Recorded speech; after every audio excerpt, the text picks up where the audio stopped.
Welcome to the Hollywood Scholar. I'm Jed Morgan, and one of the biggest normie criticisms of Phase 4 of the MCU is how little it interconnects with each other, how little the movies set up anything bigger. Every movie seems to be very independent, and that's very against the Marvel formula. The appeal of Marvel is the connected cinematic universe. There's no universe that is connecting these movies together. So what was the deal with that, and why is this even considered a phase in the same universe if they're not connected whatsoever?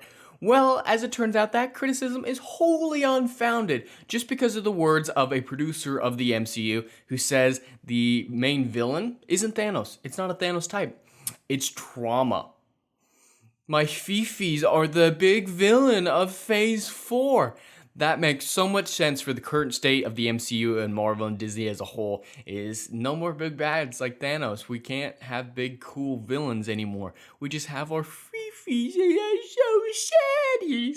Now, there should be a reaction to the events of Avengers Endgame and Infinity War, like he says here, which is the main thing about this trauma is that it's derived from those two movies. I do think there should be a major reaction to it, yes, and that a lot of the characters should experience trauma, but that shouldn't be the connective tissue between Phase 4.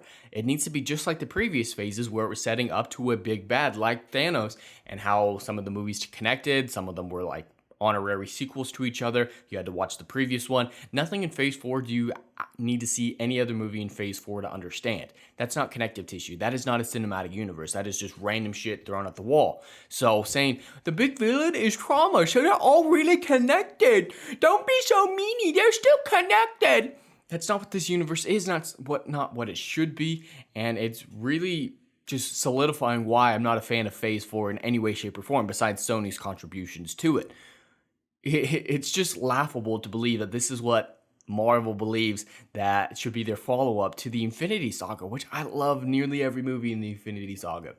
Nearly every one. I can enjoy all of them except really Captain Marvel. That's the only one that I don't really enjoy anymore. That's an impressive feat. The Infinity Saga is one of the greatest things, one of the most impressive things to ever happen to television, film, or anything like that, cinema. It's the greatest thing to ever happen to cinema. But their follow-up to it is random movies that are about fifis. That makes so much sense. I can believe it. That's modern day Hollywood. That's modern day Marvel and Disney, and I just can't wait to see how bad it truly gets with the upcoming movies in Phase 4. If they continue this, if they really don't set up anything by the end of it, it's just randomly, oh, Phase 4 is over now. What? There was no payoff. There was no like Avengers type movie to pay. No. It's just everyone was sad for a while, and now they don't need to be sad anymore because the phase is over. It's laughable. It's really laughable. But there is a quote here I want to read real fast that puts his words in his words. Phase 4 is all a reaction. I don't mean on our part as filmmakers, I mean the characters. It's a reaction to the trauma of Avengers Endgame and Infinity War. We're still feeling those effects in these movies years later. Now, on the surface, that seems like a fine enough comment if it weren't that those comments were excusing and replacing the idea of a big villain or interconnective tissue between the movies, which is the main selling point of the MCU. Yes, there should be a reaction to it. I think that there should be like a power gap and some villain tries to fill in a Thanos-shaped hole in the universe. I think that's how it should be a reaction to it, and the individual characters dealing what they should. But that shouldn't be the main villain of Phase 4. Why do I even have to say this? That is not a good superhero villain to interconnect the cinematic universe. My fifis are hurt. That's how we're all the samesies.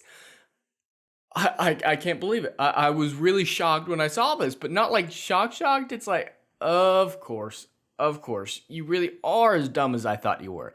And so it'd be really interesting to see if, Kevin Feige or someone of a higher up in the ladder besides Richie has any comments on this, and if they agree with him. Is this just one producer giving his thoughts? If that's the case, whatever.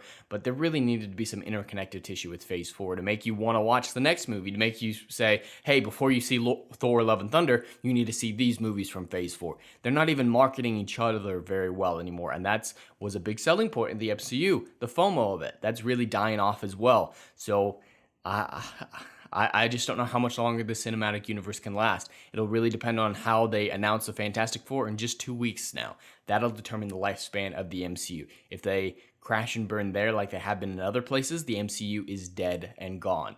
And there's just no saving it at that point. So we're on a teetering point, and we'll see how it turns out in the end. But I'm not holding out hope at this point for any of it. not trauma phase or anything like that. Phase 5 even doesn't really interest me at this point. If trauma phase, we have to get through that first before we can get to a real phase, apparently. But anyway, that's all I have for today. I'd love to hear your thoughts in the comments below. Please like and subscribe, and I'll see you in the next video. Anon.